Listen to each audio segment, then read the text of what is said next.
Hello, everyone, and welcome to another talk within the Nine-Sided Circle. I am your other host, Mushtaq Ali. Your main host, Noor Kyle, is back home visiting her mother, and so she will not be here this week, which is very sad for me, and even sadder for you guys, because now you have to listen to me talk for the next hour. So, first of all, let me say welcome to all of you who came to the talk live and in person. And for those of you who are viewing us on YouTube, welcome to you too. If this is your first time doing this, let me ask you very kindly if you would consider subscribing to the channel. We would very much appreciate it. We are trying to get above 1,000 subscribers right now so that we can have some control over what ads are put on our videos. That's a long story that we don't need to go into right now, but let's just say, help us stick it to the man. And also, whether you're new or not, please considering hit that like button.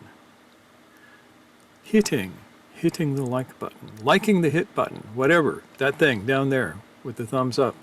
We would really appreciate it if you hit that, because it gets us up in the YouTube algorithm, and it makes it easier for people to find us.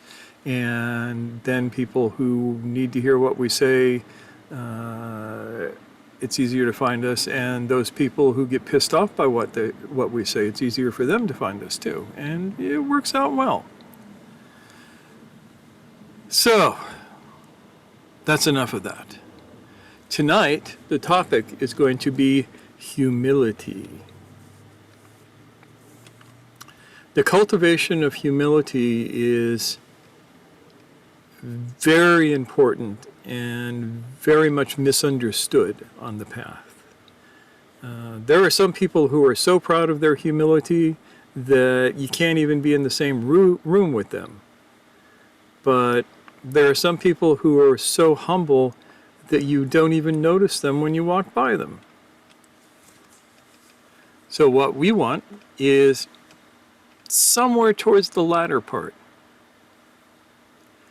So, the first question is, what is humility? If you look it up in the dictionary, it'll tell you it is the act of being humble, which is, I hate those definitions. They're like, gee, thanks. Then you have to look up humble. Now, interestingly, humble comes from a Latin root that means to kneel upon the ground. And a person who is humble has basically no ego, no commanding self. They might have a blaming self, but the blaming self is part of the process of reducing the ego.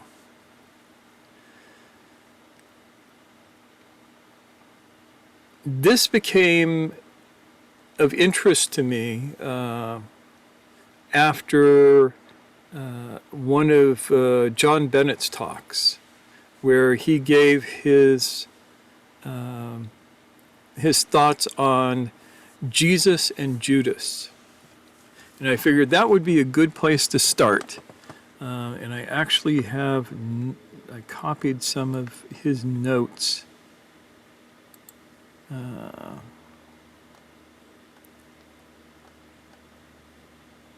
Here's what he says. I have never been able to accept that Jesus, who was sinless, could take sins upon himself. Anyone who aims at perfection knows that suffering comes from our own sins, not the sins of others. We must know that we ourselves are sinners in order to have true compassion for others. By making himself the greatest sinner of all, Judas could undergo the greatest humiliation, not only in the eyes of others, but in his own also. When the dreadful thing had been done and Satan left him, he could not be sure if the act of betrayal was his own or the consequence of taking on the sins of the world. when he hanged himself, it was, sorry,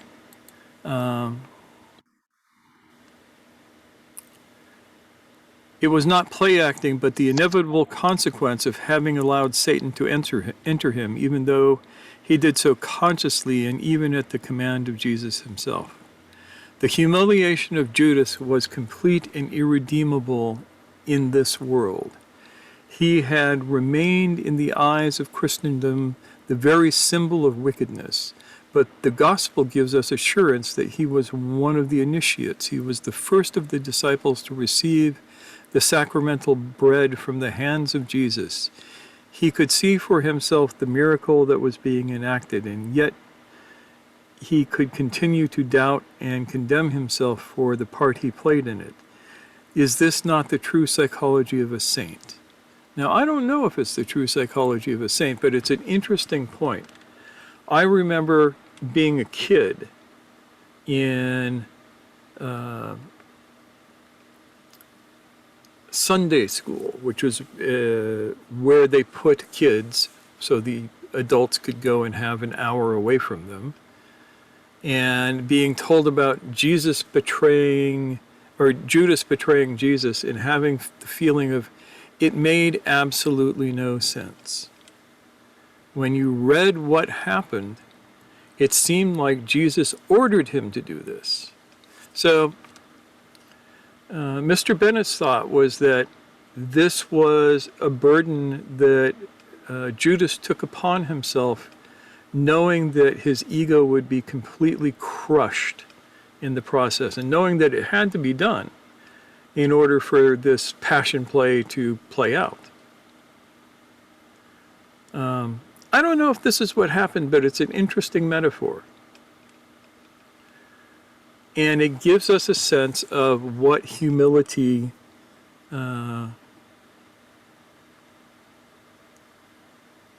really is. When you're humble, you have literally no place of pride in you, no place of going, oh, yeah, I'm okay.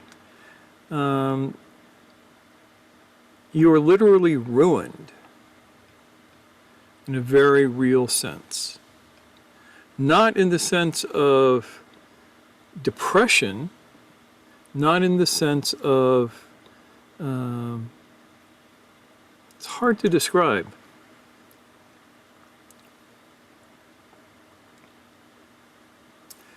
But here's the interesting thing, and Mr. Bennett also pointed this out. He said that humility is the fruit of love. And it took me a lot of years to understand what that meant. Humility is the fruit of love. But then, if you read a lot of Sufi poetry, it keeps pointing back to this very fact. If you are really a lover in the sense of your being moving towards the unity, then your pride is worthless to you. Think about that for a second. Your pride will be worthless to you if you are moving towards connection with the unity. And we see this in lots and lots of Sufi poetry. The classic example is Layla and Majnun, which is an old poem about a guy who goes crazy for love. And he's, basically a madman wandering the desert, and everything he sees is his beloved. The wind whispers his beloved's name to him. He sees a donkey in the field, and the donkey's eyes look like the eyes of his beloved. Everything draws him to this one thing. And he is willing to give up every bit of pride he has for that connection.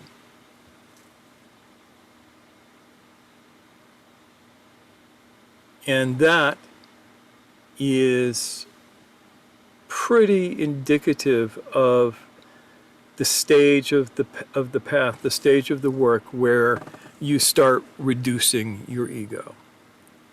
Now, the reduction of ego has been done in various ways and various times with various amounts of success.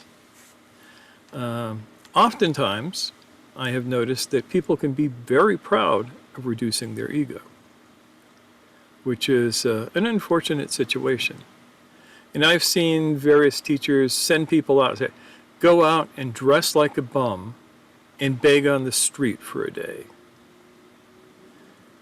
And the thing is,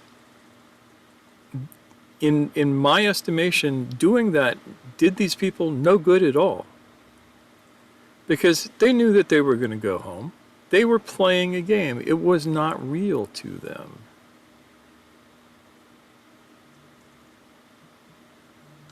And it's very, very difficult to make a little exercise like that real.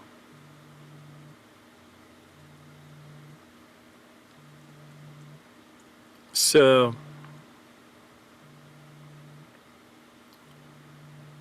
how do you develop humility? What is humility? Let me open this up to all of you here.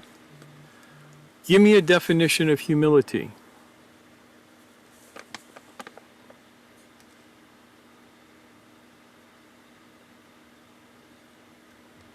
Anyone?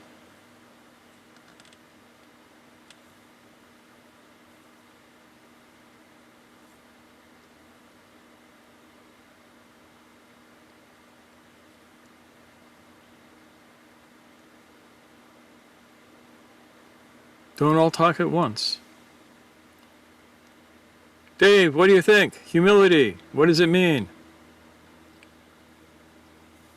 Something along the lines of playing your part in the game, not taking it too seriously, having self-irony, realizing that you are just one small part in everything, but you do also have your place. It's kind of the paradox of importance and non-importance at the same time.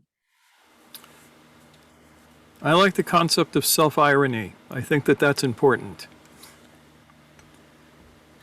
Yeah, Well I've noticed that when it's absent in people who are doing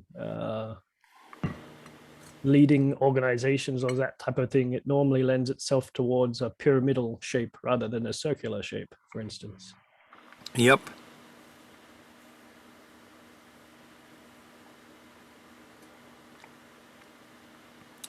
Ilmar, you're smart. What do you think? I don't think a damn thing. However, I just did look up in my little online dictionary. It says a modest or low view of one's own importance. I guess that's as good as any. But Yeah. I guess what the question would raise to me is, and why not just an accurate view of one's own importance? Why a modest or low view? But I imagine you're going to expand on that, so I'll just leave it at that. Yeah, I personally consider that definition to be inaccurate for what we're talking about. And what's your definition? I mean, is it this? I mean, you started this out by saying no commanding self, right? And I'm not completely sure what you mean by that, or what Bennett means by that.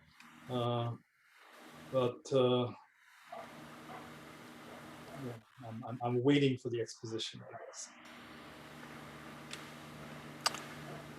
Let's see if anybody else has a decent definition before I pull one out of my hat. Cherie, help us out here. Thinking about when you're spending judgment, when it seems to be operating in relationship versus being on your own. It's moot if you're by yourself. So relationship to another human being or another living thing, that you're suspending judgment, that you have the capacity to be open-hearted to be able to hear this person, to be able to recognize their needs over your own, to be able to be able to let them be as they are, to love them as they are, and to respond to whatever it is that is calling to be addressed in that over your own needs. Not in the way of this sort of like being throwing away everything and being a nothing. No, there is an interaction in that. It can only be expressed in that way. Am I mistaken?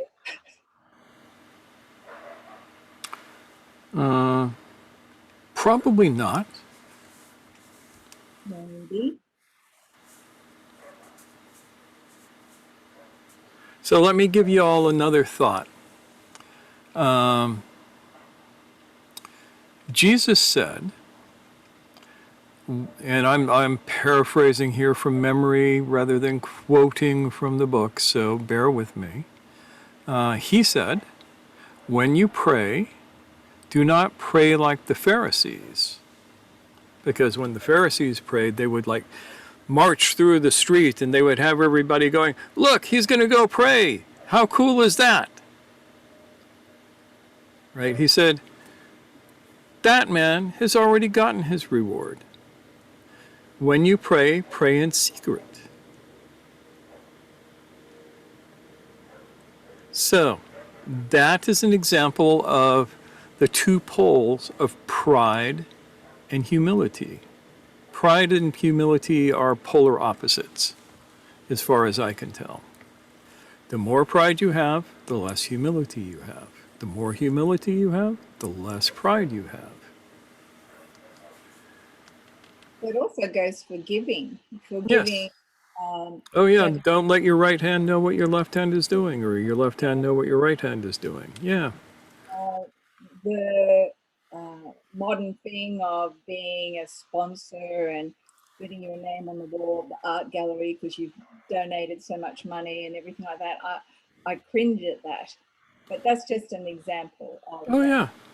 I used to live in Grand Rapids, Michigan, which is a town that is virtually owned by the DeVos family and the Van Andel family. And you go there. This is the same DeVos that Betsy DeVos comes from, the woman who Trump appointed Secretary of Education, though she never taught a day's worth of school in her life. And you go to Grand Rapids and you will see their names everywhere. Everywhere. And they made their money through pyramid schemes. Multi-level marketing, Amway, yay. I'm not here to bash the DeVosses. Many people have done that before. But that's a really good example of that kind of pride.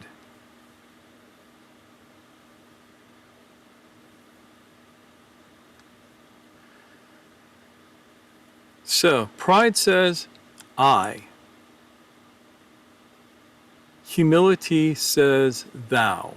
And that's why humility is so connected with the concept of love. Buber would like this. That whole I, thou thing.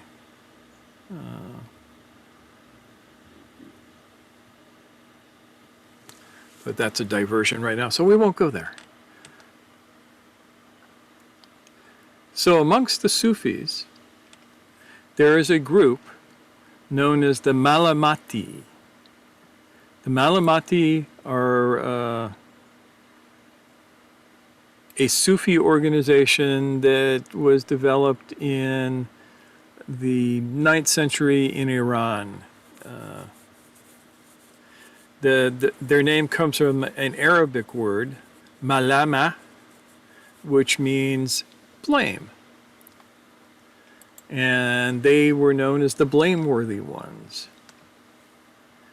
Now this is where things get really interesting, because some of them would do things to incur blame. And we see this today. There's a lot of people out there today who say, oh, we're Malamatis. And they aren't. They're just jerks. And they think that it's cool to act like a jerk so that people will go, oh, look, he's a jerk. But he's a Sufi, so what does that mean? And they tend, the ones that I've seen tend to be power trippers. The real Malamatis, you will probably never meet. Or if you do, you won't know. Because traditionally, they don't wear any special clothes. This was back when all the Sufi orders had special robes, special hats. The hats were very important. You were nobody without the right hat. But the Malamatis, they just dressed normal. They never talked about their states, their accomplishments, or anything like that. At a time where lots and lots of Sufis were talking about their great, wonderful, mystical experiences and how cool it was and how much God must like them because they got to see a glimpse of the seventh heaven and all of this kind of stuff. The Malamatis are like, yeah, we're just folks.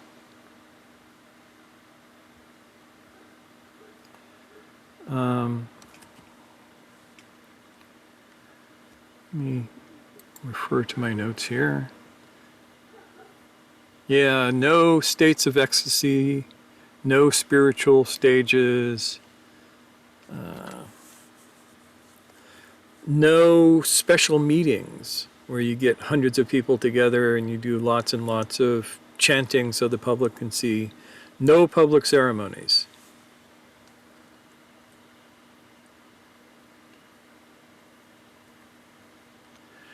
Their whole purpose was to move from the commanding self to the blaming self.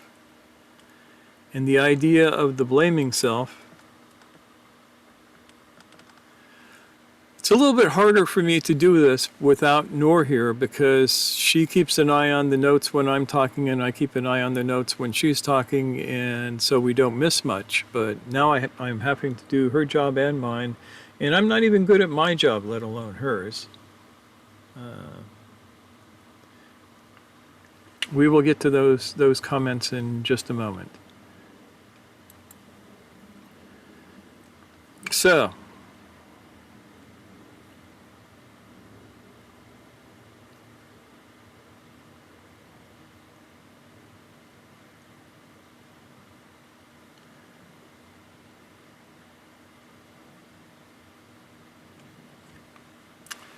the Malamatis, they directed themselves towards the one through a process of contempt for their own egos.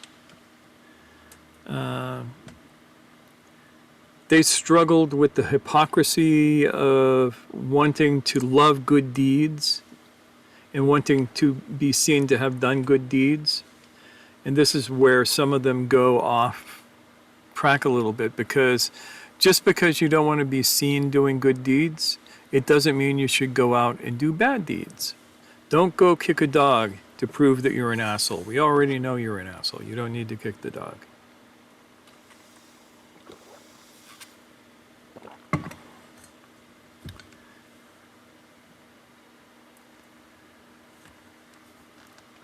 So, this was how it was in the classical days.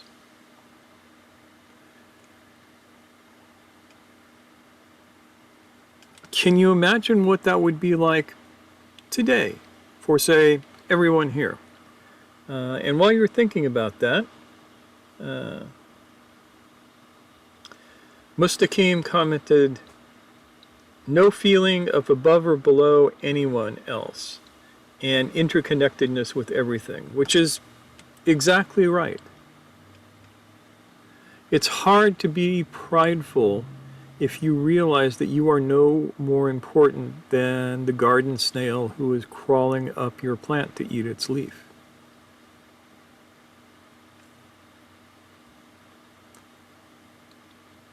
And Chris comments, internal considering, pride, external considering, humility. Yeah.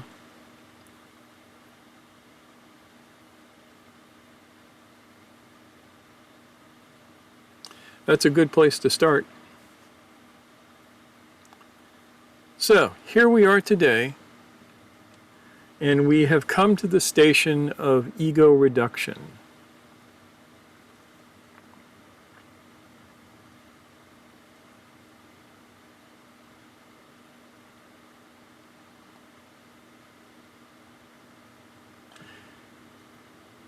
Here's the trick. I say to Dave, Dave, you are a no good, very bad person. You are terrible. You suck. This is not ego reduction. This is me being an asshole. Now, what does Dave do with that? If he lets any part of that catch on his ego, that is going to strengthen his ego. So he has to find ways to let that pass through him and around him and leave him untouched.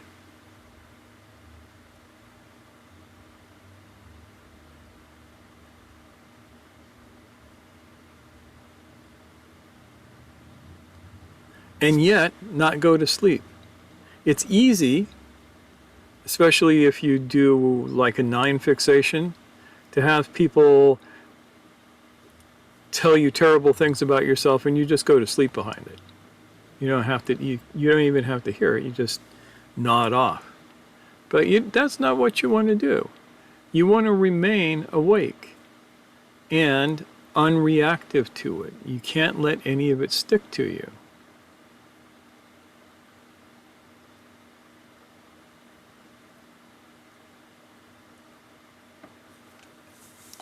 So how are we going to do that? Assuming that I know what I'm talking about.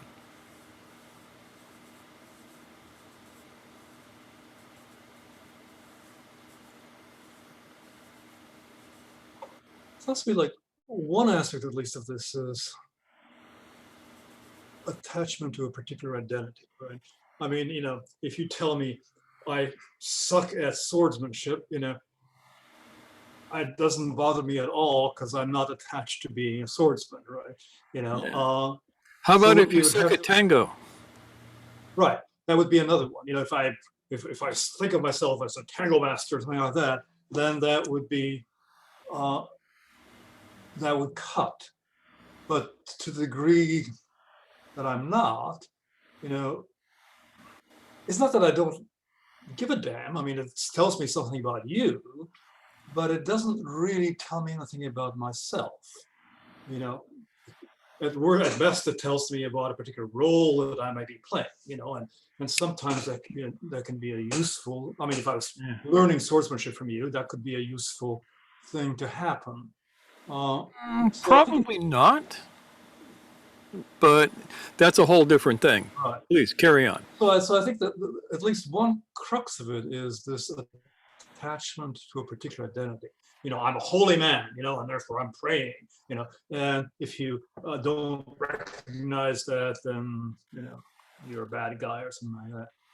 But to the degree that I'm not identified with a particular identity, but still able to use them, I got to still do my tango, or I can maybe go back to my college fencing class and get out my rapier or something. To that degree, it seems to me I'm not exhibiting, I guess, pride in this case, or particular, or susceptible to being humiliated. Because I think if we look at what it takes to humiliate someone, I think we get a clue as to what it is that they might be guarding that keeps them from being humble, right? Because it's their weak. I mean, in a sense, it's their weak spot, right? If they're able to be humiliated by what you're attacking, that means that they're putting some sort of value on that. And that, to me, is kind of at the moment, at least, is a clue to what this whole, humble humility thing might be about. who frankly, I admit I have not thought much about this at all. So I mean, this is here. So I'm quite possibly off the track here, but Yeah, I actually think you're touching on some important things. The only useful thing in something like me going, gee, Ilmar, I think you suck at tango. You have 2 left feet and no toes on either foot. And women look like they're in pain when they're dancing with you. And all of that kind of stuff. The only use for that is for you, one, knowing that I'm a complete dick for doing that. And maybe I'm not somebody who is worth hanging out with. And 2, noticing in yourself the places where those criticisms stick. That's the only use for something like that that I can see. And that's where the process of humiliation comes in to be useful, because you learn where those places are so that you can let them go. And again, this is not shutting down against them. This is not dissociating against the pain of somebody telling you horrible things. This is the embracing of it and letting it move through you without it catching on you. And if you can do that, then you are going through the process of humiliation to become humble.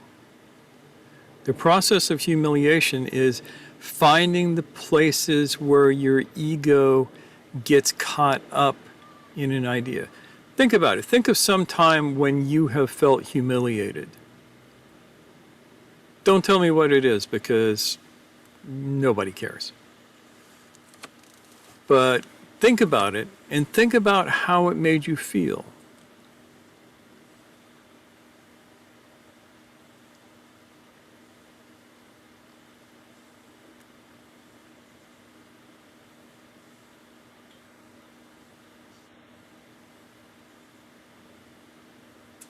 it's closely tied to the feeling of not being seen, of being almost misidentified. Yeah, that's very an astute observation. And I will tell you guys, I will tell you a story about the first time I ever felt humiliated. I was in the 2nd grade, and it was recess, and I was out on the playground, and there was a pack of boys who were doing something stupid. I think they were running around as a group, as boys do. And a teacher came out and started yelling at them because she did not approve of them packing up and running around. And they were literally, that was all they were doing, is running as a group. And she was going to take everybody and make them sit on the corner. And she caught me up with it, though. I had nothing to do with this group. I just happened to be standing in the playground near where they were.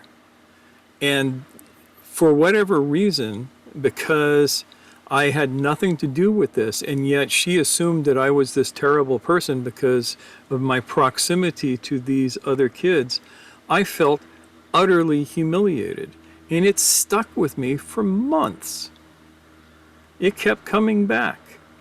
This feeling of shame and, oh my God, they don't realize that I wasn't part of that, and yet they've put this on me. Oh no. And, now I look back on it and realize that that was the ego of a child feeling like they're being blamed and having the pride to go, no, I didn't do that. You're terrible for putting me in that.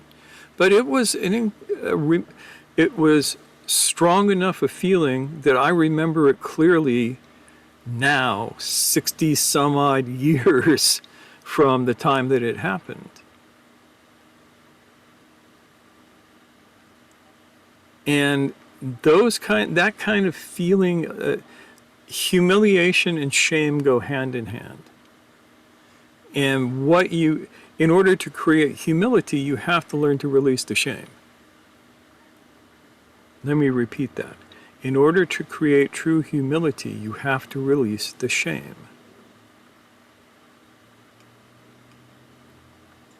And that's why, because the shame assumes that you are still identified with that identity. Yeah, the shame reinforces the ego. Right.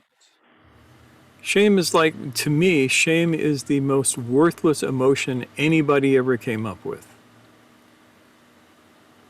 I'm pretty sure that Satan invented shame.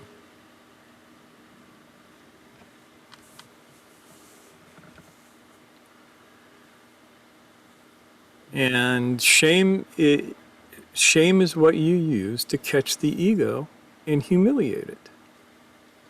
And not in a good way.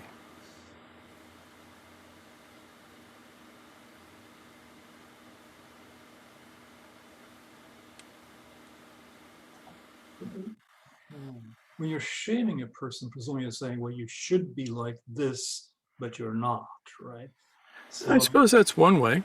it's kind of, at least in that sense, it's trying to impose a particular identity on a person, right? You should be one of the good boys who's not running around this pack, but damn it, you are, So it probably tends to reinforce particular identities.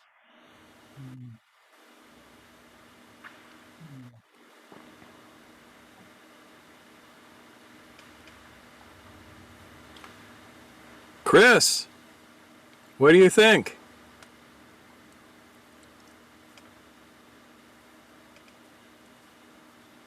I'm picking up on what Ilmar is gesturing towards around like fixation of identity, and shame seems to presuppose a kind of fixation of identity for shame to even arise, you know? So I'm appreciating what Ilmar is bringing to the table here. Okay.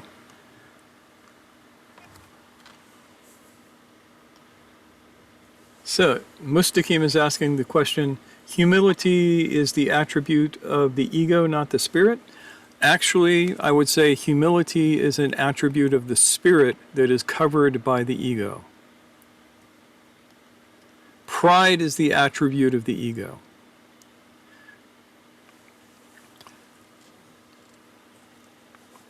Pride says, I am important.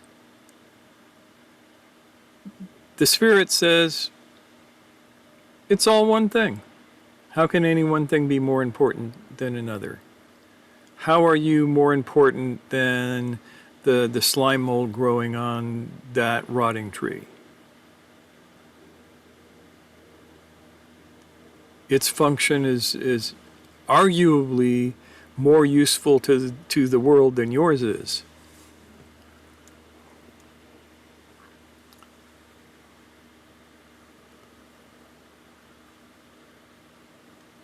And then your spirit goes, the life in that slime mold and your life are one thing.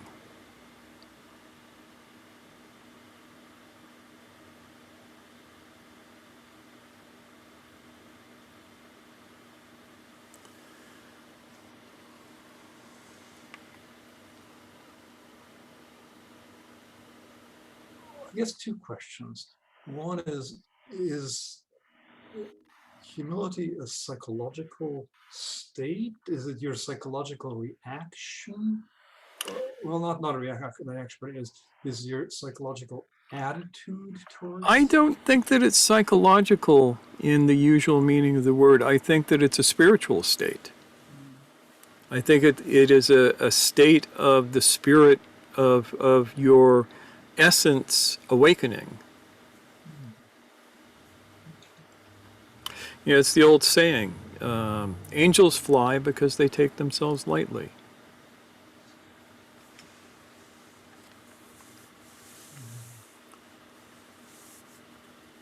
The second question I guess I would have is, I mean, from your slime mold example, I mean, does that suggest that there is no place for a judgment of more or less worth? I mean, it's always, most of the time, that's a pragmatic judgment. It's better to use this tool than that tool, and so forth. And surely that is perfectly legitimate, seems to me. Yeah, and I think that that's a very different thing. Right. A hammer is not as good at driving a screw as a screwdriver is. Both will do it, but the hammer will do it badly. But the hammer has no ego. But now, if I judge you to be a better swordsman than X, isn't that also a legitimate judgment? Maybe. My sense is that on any given day, I might be the best swordsman in the world, but 15 minutes later, I might be the worst. Maybe my blood sugar crashes. That is that's the kind of thing that's situational. And if I go, oh, cool, he thinks I'm the best swordsman in the world, that's my ego. My truth is that, nah, hell no, I'm not. I can think of 10 people off the top of my head without even trying who are better than me.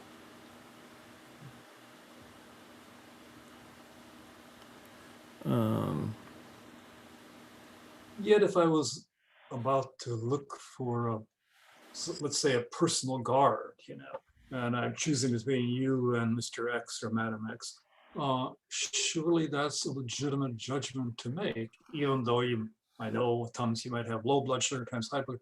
I mean, I guess I want to differentiate between. If you were looking for a personal guard when I was 30, that might be an argument.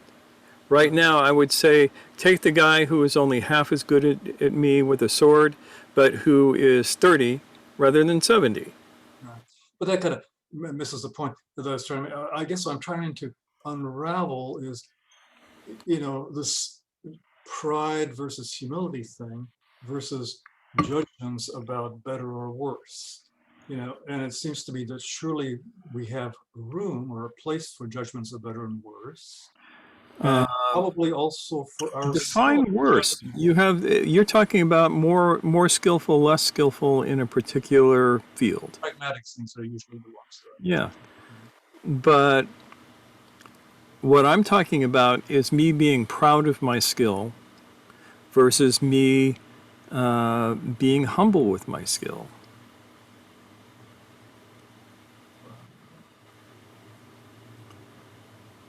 And that surely, in part at least, requires you to have a clear understanding or view of what your skill level really is, doesn't it? Not really. I mean, my skill level is better than some, not as good as others. Right, but that again, this is the point. I mean, still, it can be better or worse than others, but of course, don't you need to have at least an accurate assessment of your skill level? What, to get rid of the pride in it? No. Why would I need an accurate assessment of my skill level to remove the pride from myself?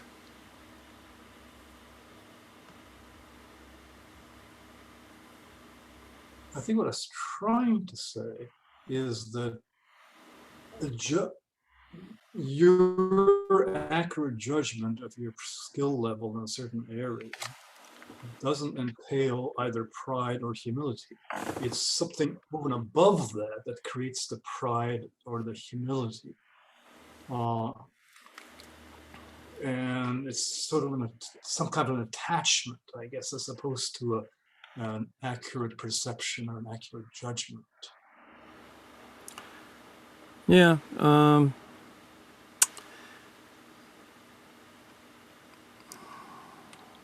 Now, for some reason, both YouTube and Facebook are constantly offering me videos of people fighting.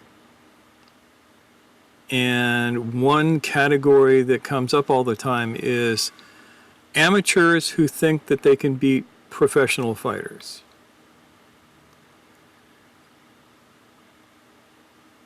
These amateurs, and it is inevitably humiliating for the amateur. A professional fighter, professional MMA, professional boxer, professional wrestler, collegiate wrestler, train constantly in their art. A so-called street fighter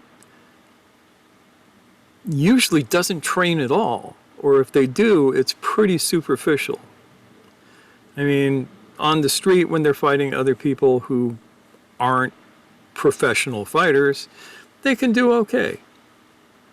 But any of those guys who go up against any of the pros, even pros who are not at the top, are going to get their ass handed to them. Day before yesterday, a video popped up of this boxer being challenged, and I know who this boxer was. He was challenged during the decline in his career. He was not doing well. He wasn't getting fights. This young guy decided to that he was going to call him out, and the fight lasted all of 2 punches, a jab and a cross, and the guy was on the ground, knocked silly, knocked unconscious. Because that's the difference even between a fighter that's slightly over the hill and an enthusiastic amateur. But every one of those enthusiastic amateurs thought that they were good. They assessed their skills as being excellent, that they had a chance to beat these guys who train 8, 9, 10 hours a day, 5 days a week. And that's what makes this interesting. They had all of the belief in their skills. They had their assessment. And their assessment was wrong. And you knew that they believed their assessment because they were foolish enough to get in the ring with somebody who literally is so far beyond them in training that they're almost like a different species. And this isn't all like huge boxers, wrestlers, grapplers. Some of these were smart-ass dudes who thought that they could beat women who compete in MMA. And they got their asses handed to them. And that was even more humiliating because they got their ass kicked by a girl. Which didn't surprise me at all, but it sure as hell surprised them. You just been choked out by this girl who weighs half of what you do. But if you had asked each and every one of them before the fight, they would have told you, yes, I'm good. I can beat this person. I know I can beat this person. Watch me. I'm going to get in the cage with them and show you that I can beat them. They actually believed that they could do this, which I find weird. I look at these people and go, I'm not going to get in the cage with them. No, they'd hand me my ass. Give me a sword, maybe, but even then I wouldn't count on it. So that's the trouble with doing a self-assessment of how good you think you are, is most of the time that self-assessment comes from ego. Oh no, we lost somebody. Mr. King. Yeah, something must have come up. Yeah, this discussion, fighting, made me think of that when someone is not aware, this is still coming down to awareness and being unaware, that the person who is the most skilled can take that also as an opportunity to show someone or give them the lesson of humility by beating them. Yeah. But you do it in a way that doesn't crush their spirit completely. And it reminds me of even when we're doing things like playing games, playing with children, you're always going to win until they get big enough to beat you in any kind of game, whether it's snakes and ladders, cards, board games, physical games. But you don't play in the spirit of trying to beat them or humiliate them. So in the other half of the lesson is the person who has the most awareness understands how to balance that so that you are not handing that person their ass all the time and crush their spirit. So having enough of your own sense of humility to be kinder in your interaction of that lesson, even if someone is in your face. I can think of lessons where people have screamed things at me and I'm thinking, do I believe that or not believe that? And I tell myself, not real, but that person's still mouthing off, but do I go ahead and smack them down? I can say, no, don't engage in that. There's no point in trying to humiliate someone and making an enemy. Yeah. This is one of those things I was talking about the neo Malamati who think that they're following in the tradition, and they will have a tendency to do things like crush other people's egos, whether they're invited to or not, which is how you know they aren't the real deal. So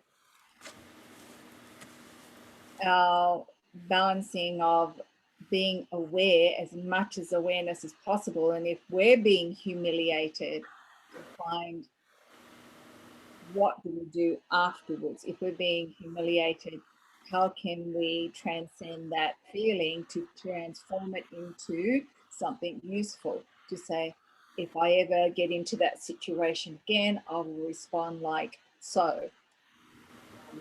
Being called out, having done something I shouldn't have allowed someone else to decide for me, and then getting called out by another friend and said, that really hurt me. And I felt humiliated and ashamed. And I thought, I didn't lose that friendship. I actually strengthened that friendship by going, right, I made a mistake. I think admitting mistakes, that's part of humility. Mm-hmm. I don't That think is important. it's not about my right to this opinion of that. That's one thing I've heard too much of, even in Australia. It's my right to blah, blah, blah. I'm going, really? What happened to the sense of our community? What happened to the sense of supporting one another? To see that we are connected. So when you're talking about with that little piece of moss, old, we're all connected in that way. So how can we support, transcend that? Can you talk about that?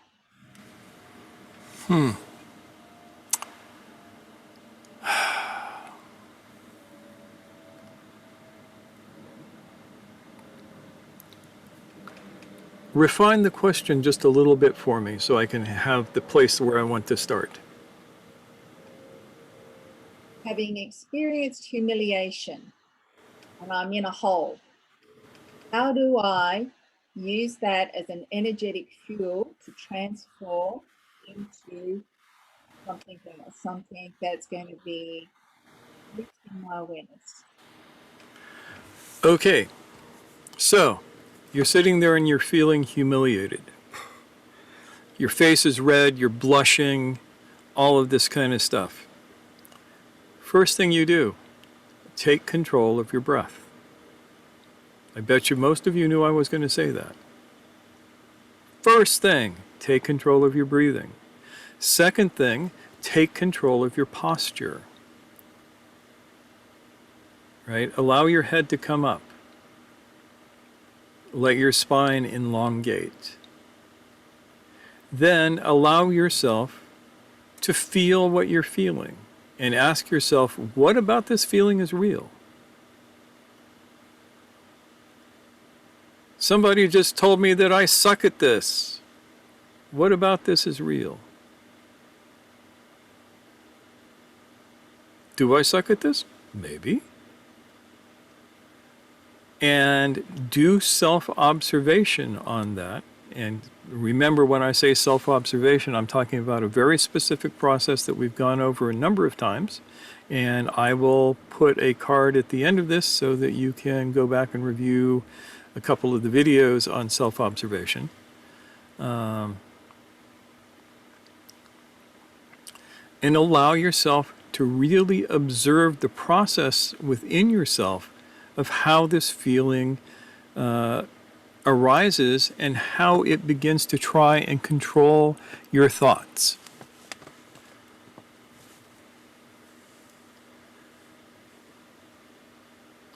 So, first two steps, breath and posture. Why posture?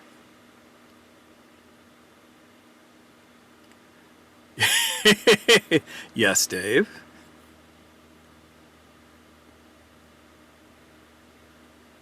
It kind of reinforces the emotional state, depending on what posture you're in. Yes.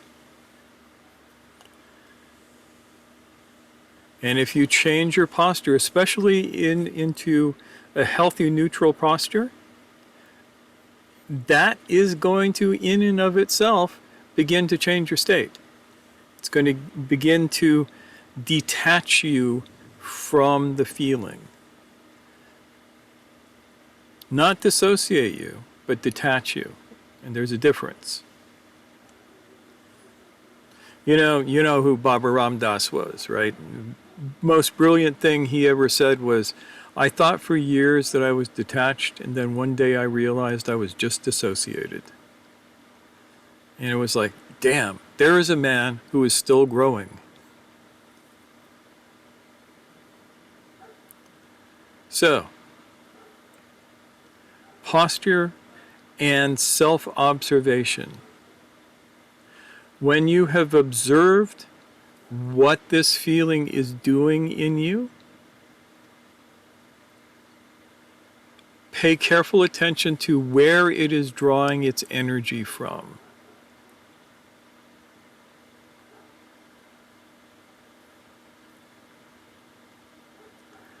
And when you can isolate that, when you can go, oh, it's pulling its energy from this part of my ego, let it go. By that time, it should be relatively easy. You may have to do this more than once.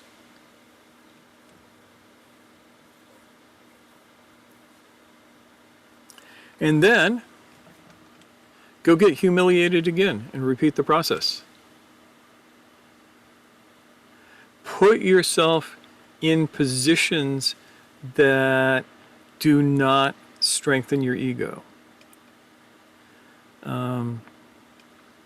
Back when we could actually do fencing in the world, I was always one of the ones that was assigned to new people coming in, especially younger ones, because I had nothing to prove. And that meant that I could fence at their level and allow them to win. And it didn't hurt my ego. Whereas you get sometimes younger people who are like, oh my God, I can't let somebody get a point on me, especially not a newbie. So I'm always going to fight harder than them. And that person then never learns. There are 1,000 ways in which you can do things like that. And it will hurt your ego to do it.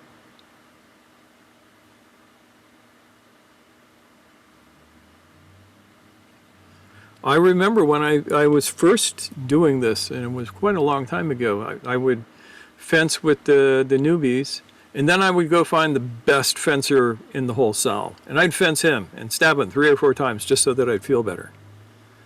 I eventually got over this.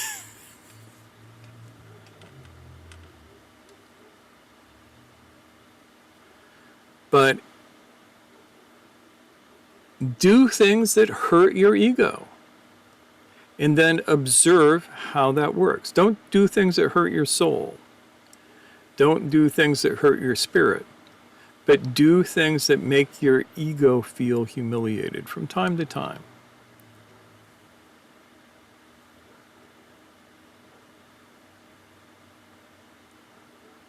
What is something that is a healthy humiliation? I just mentioned one with being willing to not appear to be the best.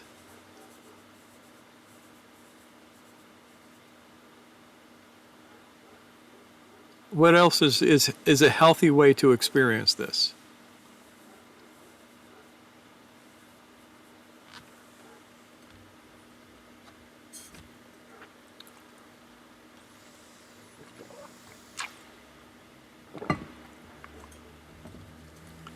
Try new things that you do suck at. Yeah, which is pretty much anything new. Hmm. Yeah, learn new things.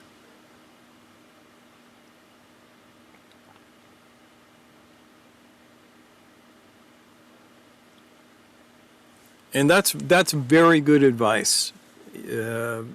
Anytime that you learn something new that you have to start as a beginner is good ego reduction.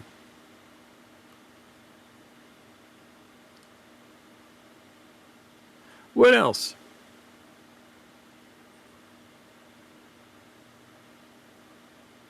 Similar to what Dave is saying, putting myself in a group where people know more than me about the particular topic is definitely a good experience in that regard.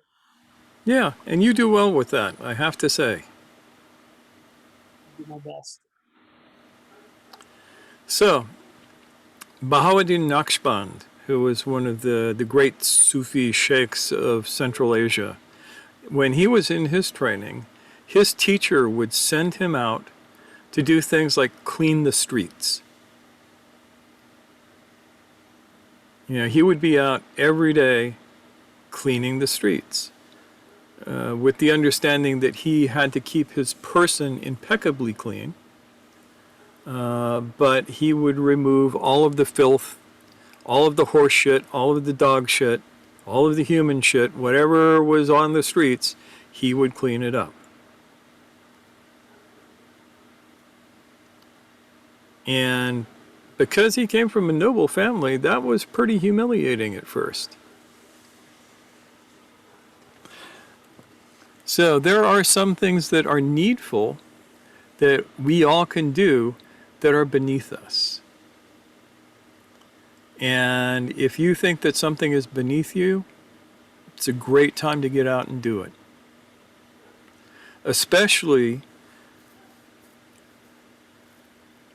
if it turns out that you suck at it. Was it you I was talking with, Cherie, about doing farm work? Yeah. So, when I was a kid in college, I lived in an area where there were lots and lots of strawberries growing. And as a kid in college, you need money. And one of the ways that you could make money is you could go out and pick strawberries. Now, a lot of college kids thought that this was a great idea at first. But then they tried it and discovered that it's hard, backbreaking work. I'm one of them. I discovered that. This is hard, backbreaking work. Most of the college kids who did this would last half a day. I have a certain amount of pride to this very day to say that I made it through one entire shift. 8 hours of picking strawberries.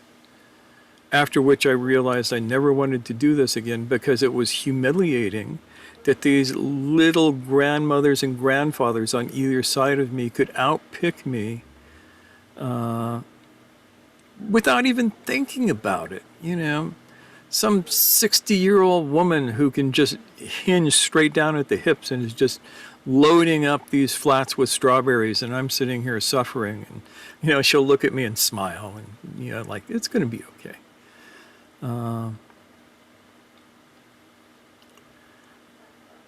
That is a humbling experience, a humiliating experience.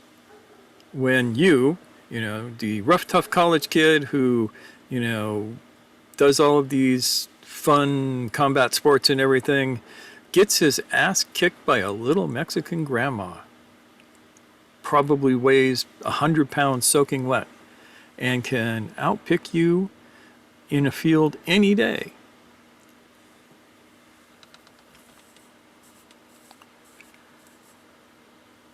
So doing things like that is good for the soul, hard on the ego. And then you have to admit to yourself, and even more importantly, to anybody else. And it took me a year or two to be able to admit that these 50, 60-year-old farm workers could outdo me in their sleep. I mean, it was literally that bad. Every time I eat a strawberry to this day, I think about the people out in the fields picking them and realizing that I have to be grateful to them because I couldn't do that. I literally couldn't do that.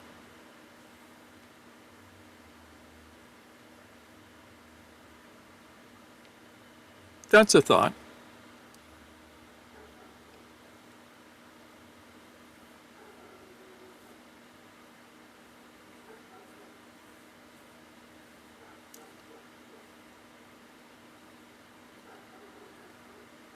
And I hurt for about 4 days after that experience. The little grandmas, they were out the next day in the fields, laughing at another group of college kids probably.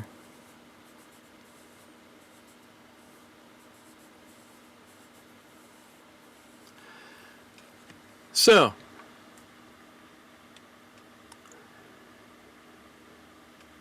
experiencing the process of humiliation is a necessary step. Reducing your ego without damaging your soul or hurting your spirit is necessary. Other people cannot do this for you. If there's some teacher who says, I'll reduce your ego for you, you should probably stay away from them.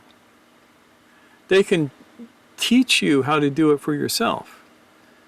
But, the teacher who goes, go scrub my toilets for me, I'd be a little dubious. It's like, why isn't that teacher scrubbing their own toilet if they're so damn humble? Nobody ever asked that. And if you do, you get kicked out, sent back to the factory for reprogramming.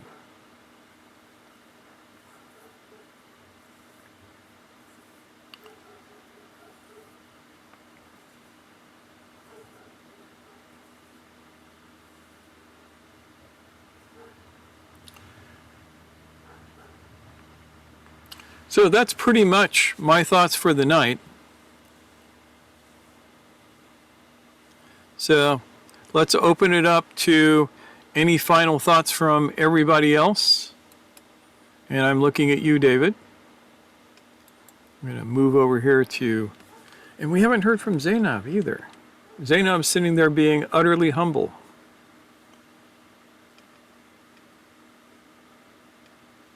So, what do y'all think?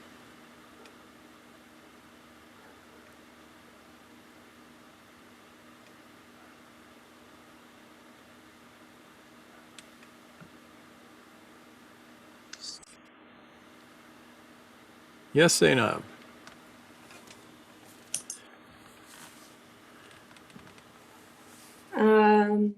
Other examples could be playing with children. Yeah. That's actually a good example. Selling rugs. You could get quite humiliated here and there.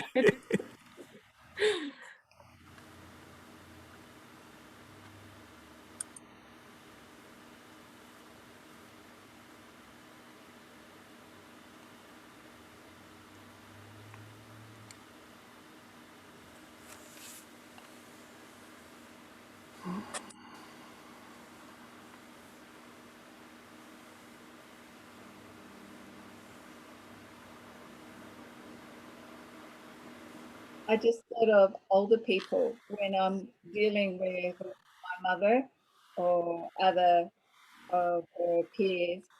The way I speak to them, it can be taken as very hurtful if I am not aware. So I've started that as a practice for the last few years, that the things that they say, because they ask you to repeat, your own frustration, your own impatience, and bring out the worst side of you. And if you're not aware and don't allow yourself to be humiliated by your own misbehavior, then you're not going to grow. And then to be able to watch that person, whether they're going to feel humiliated because they've interacted with you or not, is a very powerful thing too. It's mirroring. It's a wonderful thing. Allow that mirror to reveal you to you so that you can use that. Yeah.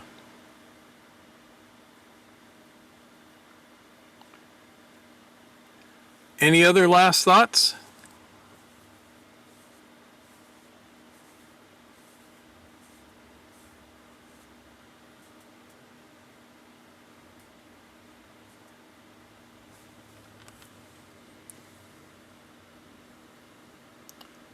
Nope. Okay. Then let's wave goodbye to the nice people, and we will see everybody next Sunday.